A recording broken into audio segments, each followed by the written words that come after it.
Yeah, the hope is alive for TSM and for NA. They make it out of the groups here.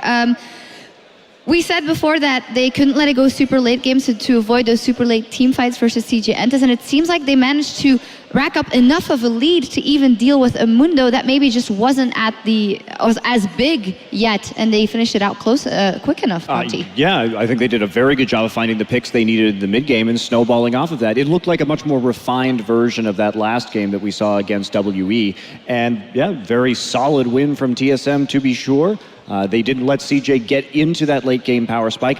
I'm not really convinced by Coco Xerath. It's really not one of his main champions. I still think I would have preferred to see that Ezreal there, maybe something else going on in the draft, but yeah, very good game. It was really decisive from Team Solo Mid. I think this was one of the, it was a 29-minute victory, and it felt like the game was so even for a long time, despite the fact that TSM was making some positive moves. But as soon as they found picks, and as soon as they actually focused down Mundo, they just instantly said, get rid of the front line. Crumbs, you were saying how, everything hinges around this Mundo, everything is important for Mundo. I think TSM realized that, got rid of him from those team fights, and that allowed TSM to go from a 20-minute even game to a 29-minute victory.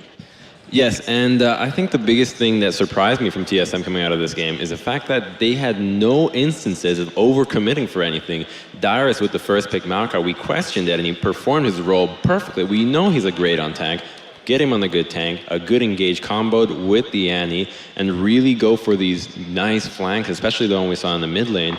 And other than that, instead of really using Bjergsen's laning strength and his ability to just be a great carry all around to kind of punish Coco, they used that to really snowball off objectives. They focused the blue buffs, focused the towers and the dragons, and then just really, well, the dragons not so much, but they really used that instead of for kills, for a plan to shut down the Xerath, make sure that when the sieging comes from CJ, they just don't have blue buffs, and Xerath just non-factor because of that strategy. And eventually, they really did an excellent job of knowing when CJ overstepped and just killing them right there and not saying, oh, we need to tower dive them now. It's like, no, take the tower and just rinse and repeat. And it felt like CJ really underestimated the damage that could come out of CJ. You know, that Sivir is 2-0. She's ahead of the Corki. Victor is an incredibly powerful pick, and if I was CJ, like you mentioned with the Xerath, I would have rather seen them lock in a Victor in the second round of picks.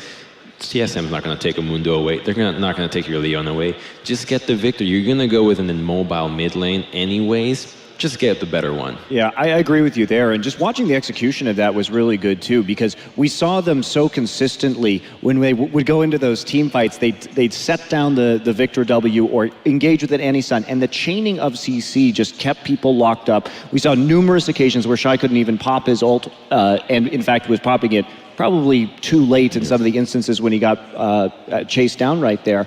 But there wasn't really an opportunity for any kind of response. That takes very good chaining of CC so that you can't even get any kind of counterplay whatsoever. Yeah, and you go all the way back to picks and bans. We sat for such a long time talking about the possibilities, the options.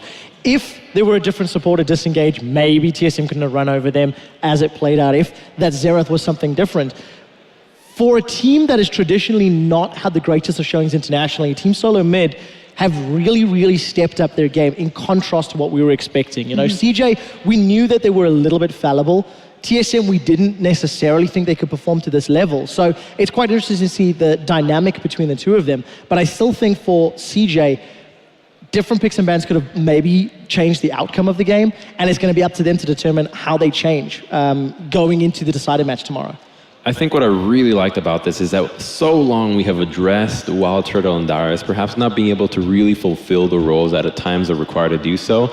And, you know, we knew Darius was a great tank, but so he wasn't really put in the carry position.